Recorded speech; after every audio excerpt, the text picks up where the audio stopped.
ಓಯ್ ನಂದೊಂದು ಪ್ರಶ್ನೆ. ಎಂತ? ರೀಸೆಂಟ್ ಆಗಿ ನೀವು ಯಾವ ಮೂವಿ ಸಜೆಸ್ಟ್ ಮಾಡ್ತೀರಾ ನೋಡ್ಲಿಕ್ಕೆ ಮತ್ತೆ ಯಾಕೆ? ಯಾಕೆ ಗೊತ್ತಾ, ಇವತ್ತು ವರಮಹಾಲಕ್ಷ್ಮಿ ಹಬ್ಬ ಅಲ್ವಾ. ಇವತ್ತು ನಾವು ಹೋಗಿದ್ದು ಮಹಾವತಾರ ನರಸಿಂಹ ಮೂವಿ ಅಂತೂ ಸೂಪರ್ ಆಗಿದೆ, ತುಂಬ ಚೆನ್ನಾಗಿ ಮಾಡಿದ್ದಾರೆ. ಅಂದರೆ ಹಿರಣ್ಯಕಶ್ಯಪ ಮತ್ತು ದಿತಿದೇವಿಗೆ ಹಿರಣ್ಯಕಶ್ಯಪ ಮತ್ತು ಹಿರಣ್ಯಾಕ್ಷ ಇಬ್ಬರು ಜನಿಸ್ತಾರೆ. ಅಲ್ಲಿಂದ ಸ್ಟಾರ್ಟ್ ಆಗಿ ಹಿರಣ್ಯಾಕ್ಷ ವಧೆ ಮತ್ತು ಹಿರಣ್ಯಕಶ್ಯಪ ವಧೆ ಎರಡು ಸೂಪರ್ ಆಗಿ ತೋರಿಸಿದ್ದಾರೆ. ಆನಿಮೇಟೆಡ್ ಮೂವಿ, ಅವತಾರ. ಹೊಂಬಾಳೆ ಫಿಲ್ಮ್ಸ್ನವ್ರಿಗೆ ಒಂದು ಹ್ಯಾಟ್ಸ್ ಆಫ್. ಎಲ್ಲರೂ ನೋಡಲೇಬೇಕು, ಮಕ್ಕಳನ್ನು ಕರ್ಕೊಂಡು ಹೋಗಿ. ಎಲ್ಲರೂ, ನಮ್ಮ ಮಗನಿಗೆ ತುಂಬ ಇಷ್ಟ ಆಗಿದೆ, ನಿಮಗೂ ಇಷ್ಟ ಆಗುತ್ತೆ.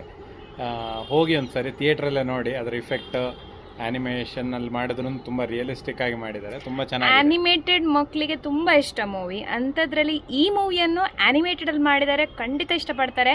ಸೊ ನಮ್ಮ ಸ್ಟೋರೀಸ್ ಅಂದರೆ ನಮ್ಮ ಮೈಥಾಲಜಿ ಸ್ಟೋರೀಸ್ ಮಕ್ಕಳಿಗೆ ಹೇಳಲಿಕ್ಕೆ ತುಂಬ ಈಸಿ ಆಗುತ್ತೆ. ತುಂಬ ಸೂಪರ್ ಆಗಿದೆ. ನರಸಿಂಹ ಫೀಲ್, ಏನು ಹೇಳ್ತೀವಿ, ನಮ್ಮ ಆ ಕತೆ ಗೊತ್ತಿದ್ದವರಿಗೆ ಅದೊಂದು ಫೀಲ್ ಆಗುತ್ತೆ. ವಿಷ್ಣುವಿನ ಅವತಾರ ಇದೆಯಲ್ಲ, ಸೂಪರ್. ವಿಷ್ಣು ಭಕ್ತರನ್ನ ಎಷ್ಟು ಪ್ರೀತಿಸ್ತಾರೆ ಅಂತ ಫೀಲ್ ಆಗತ್ತೆ ನಿಮಗೆ. ಹೌದು. ಓಂ ನಮೋ ಭಗವತೆ ವಾಸುದೇವಾಯ.